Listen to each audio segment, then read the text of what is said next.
కూడా ముగ్గులేస్తారా? నిన్నెలా ముగ్గులో దింపాలా అని ప్రాక్టీస్ చేస్తున్నాను. అవును వైషు, నువ్వంటే నాకు చాలా ఇష్టం. Really I love you. ఈ ప్రపంచంలో నీ అంత అదృష్టవంతుడు ఇంకొకడు ఉండడేమో. మా ఇంటికొచ్చి నన్నే లవ్ చేస్తున్నానని చెప్తున్నావు. ప్రపోజ్ చేయడానికి నాకు తెలిసి ఇంత సేఫ్టీ ప్లేస్ ఇంకెవరికి దొరకదు. పైగా నాకు కోపం వచ్చినా ఏమనలేను. అత్త కొడుకువి కదా, అసలే ఇంటికొచ్చిన చుట్టానివి.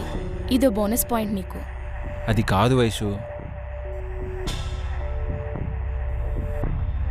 వైషు, నేను పెద్దనాన్న వాళ్ళ ఇంటికి వెళ్తున్నాను. రామ్కి ఏం కావాలో చూసుకో. నాన్నకి క్యారేజ్ పెట్టాను చూడు. వెళ్ళు వెళ్ళు. పెద్దనానేమో నాన్నని తక్కువ చేసి మాట్లాడతాడు, నువ్వేమో వాళ్ళ మనవరాలు పెద్ద మనిషి అయింది స్నానం చేయించొస్తానని అంటున్నావు. ఏంటి ఆ పెద్ద పెద్ద మాటలు?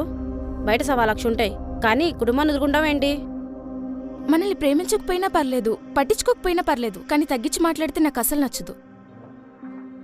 నువ్వింకా చిన్నపిల్లవే, ఇవన్నీ నీకు అర్థం కావు. అయినా నాకు లేట్ అవుతుంది, వస్తా. నాన్న క్యారేజ్ పెట్టా, తీసుకెళ్ళు. సరే.